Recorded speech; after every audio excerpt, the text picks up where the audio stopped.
Apa itu coronavirus dan COVID-19? Coronavirus atau COVID-19 ditemukan di Cina sejak Desember 2019. Penyakit ini disebabkan oleh coronavirus sindrom pernafasan akut berat 2. Kasus COVID-19 di Indonesia pertama kali dideteksi tanggal 2 Maret 2020 ketika 2 orang terkontaminasi dari warga negara Jepang. Virus ini menyebar melalui batuk, bersin, dan air liur, kemudian masuk melalui mulut, hidung, dan mata.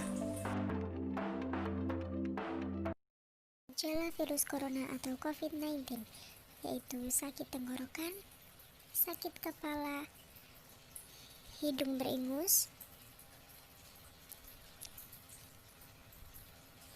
bersin, batuk, demam, dan kelelahan. Dan berikut data terkini persebaran corona di Indonesia. Kita lihat bersama hingga Selasa penambahan kasus baru positif COVID-19 di Indonesia sebanyak 2.775 orang, sehingga secara keseluruhan menjadi 177.571 orang. Sementara 128.057 lebih orang dinyatakan sembuh dan yang meninggal mencapai 7.505 orang.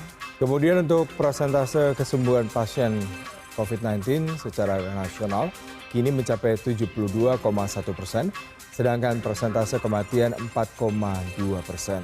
Berdasarkan informasi dari Satgas Penanganan COVID-19 untuk penambahan kasus positif baru secara nasional, pada 1 September kemarin DKI Jakarta menjadi penyumbang terbanyak dengan 901 kasus, sehingga total kumulatif kasus positif di Jakarta adalah 40.987 kasus. Selanjutnya ada Jawa Timur dengan 350 kasus dan total kumulatifnya menjadi 33.893 kasus. Lalu di peringkat ketiga Jawa Barat dengan penambahan 215 kasus baru dengan total kumulatifnya mencapai 11.278 kasus. Namun secara nasional jumlah kasus positif COVID-19 terbanyak per 1 September, Jakarta dan Jawa Timur berada di posisi pertama dan kedua. Sementara di posisi ketiga ditempati Jawa Tengah dengan 14.164 kasus. Sebagai tanggapan pemerintah mengeluarkan kebijakan yaitu PSBB atau pembatasan sosial berskala besar dan mematuhi protokol kesehatan antara lain menggunakan masker, mencuci tangan dengan sabun dan menggunakan hand sanitizer, social distance atau berjaga jarak, dan melakukan karantina mandiri.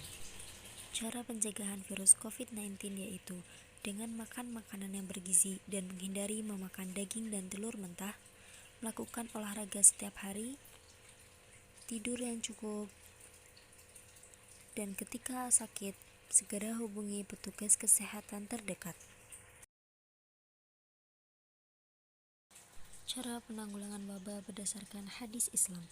Diriwayatkan hadis sahih riwayat Bukhari dan Muslim, qala Rasulullah sallallahu alaihi wasallam, at-ta'unal ayatu rijzibtalallahu azza wa jalla bihi nasan min ibadihi, fa idza sami'tum bihi fala tadkhulu alaihi, wa idza waqa'a bi ardin wa antum biha fala tafirru minhu. Muttafaqun alaihi. Rasulullah Shallallahu Alaihi Wasallam bersabda, Ta'un, wabah penyakit menular adalah suatu peringatan dari Allah Subhanahu Wa Taala untuk menguji hamba-hambanya. Maka apabila kamu mendengar penyakit itu berjangkit di suatu negeri, janganlah kamu masuk ke negeri itu. Dan apabila wabah itu berjangkit di negeri tempat kamu berada, jangan pula kamu lari daripadanya. Hadis riwayat Bukhari dan Muslim.